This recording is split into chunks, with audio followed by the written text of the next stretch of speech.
শ্রোতা মণ্ডলী দেশের বাহিনী এখানে রয়েছেন, আমাকে যে কক্ষের ভিতরে বসা অবস্থা দিচ্ছে, এটা মূলত চট্টগ্রাম সীতাকুণ্ডের পাশে কুমিরা থেকে এটা সন্দীপ নামে একটি তলা।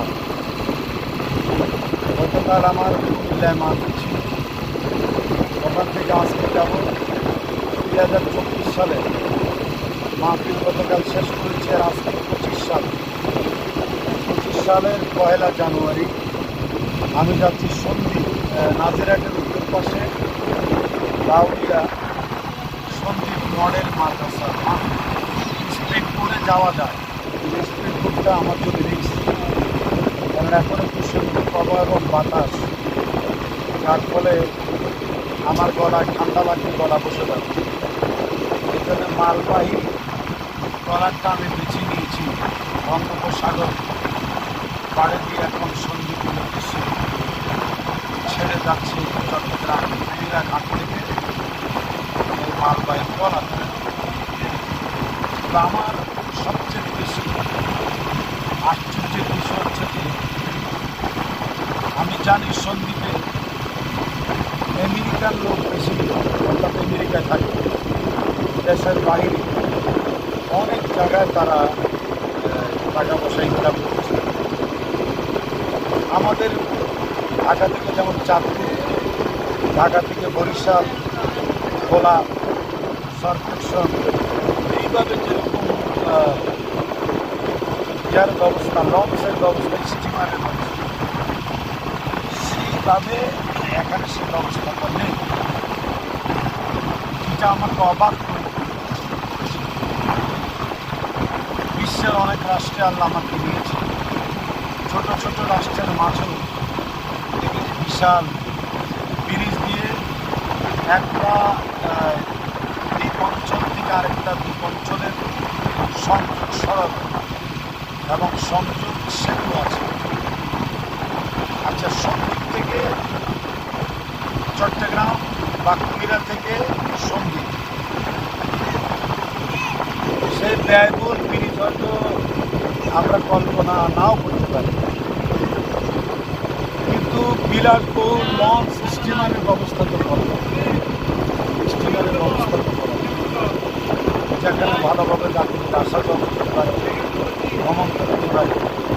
ভ্রমণ তো বিশাল বঙ্গোপসাগর পাড়ে দিয়ে, বর্ষা বাদলে, ঝড় বৃষ্টিতে, চৈত্র বৈশাখ মাসে প্রচণ্ড ঢেউয়ের ভিতর দিয়ে রিক্স নিয়ে এই ট্রলার আর একটা মাত্র স্টিমার বা এক দুটো স্টিমার এখানে আসা যাবে।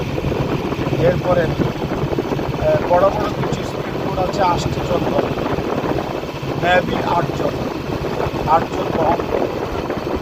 আমি নৌপরিবহন মন্ত্রণালয়ের সাথে যারা জড়িত তাদেরকে বলবো, সন্দীপ গণমানুষের নিরাপদ যাত্রা সমুদ্র পথের জন্য ভালো একটা ব্যবস্থা অবশ্যই আপনারা করবেন অচিরে। আমি তার নির্দেশ দিতে পারি না, কিন্তু বাংলাদেশের একজন সুনাগরিক, জনহিতকর কল্যাণকামী একজন মানুষ হিসাবে আমি কর্তৃপক্ষকে বলব, আরও সম্মানজনক, আরও আরামদায়ক দ্রুতগামী ব্যবস্থা যেন হয়। স্পিড নির্ভরশীল আসল সমাধান নয়।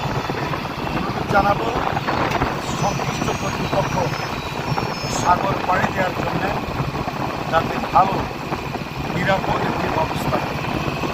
আমরা এখনও সমুদ্রে আসিনি, তারপরেও দেখুন ঢেউ।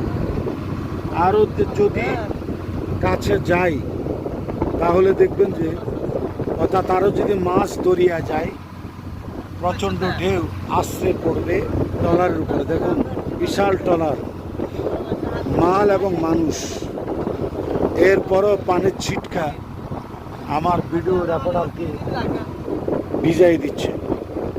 অথই জলরাশি মাঝখানে আমার এই সফর। আপনারা দোয়া করবেন নিরাপদ যাত্রাপথ অবশ্যই অবশ্যই যেন আল্লাহ একটা নিরাপদ সফরের ব্যবস্থা করে। এবং আজকে সন্দ্বীপে 1 জানুয়ারি মাহফিল শেষ করে আগামীকালকে আবার কক্সবাজার, তারপরে চলে যাব ফেনী, পরশুরাম, সেই বেগম খালেদা জিয়া এবং ওই সম্রাট ওদের এলাকায় পরশুরাম সুপার বাজার অঞ্চলে। আপনারা দোয়া করবেন। তা আমি উঠার আগে আবার হয়তো আপনাদেরকে ভিডিওটা প্রদর্শন করতে পারি, দেখে আপনাদের অনেক ভালো লাগবে।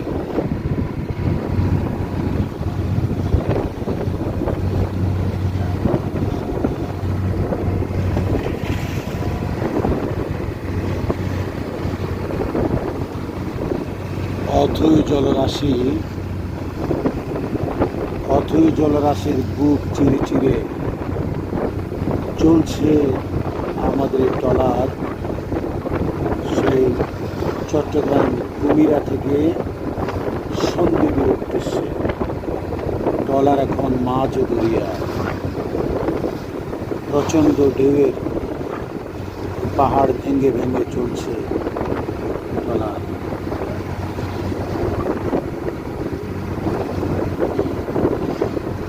মাহফিলের সফলতা এবং নিরাপদ যাত্রাপথের জন্য দোয়ার প্রত্যাশা করছি। মাঝ দরিয়া বঙ্গোপসাগর থেকে আমি খন্দকার মাহবুবুল হক।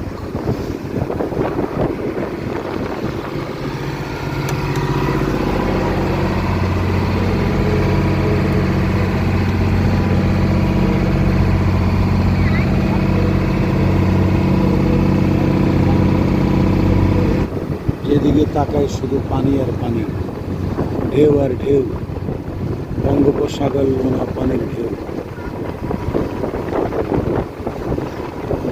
চট্টগ্রাম কুমিরা ঘাট থেকে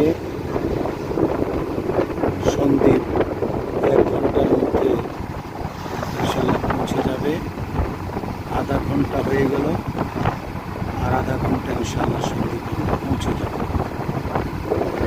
ধন্যবাদ সকলকে। আমি খন্দকার মাহবুব বঙ্গোপসাগরের মাঝখান থেকে।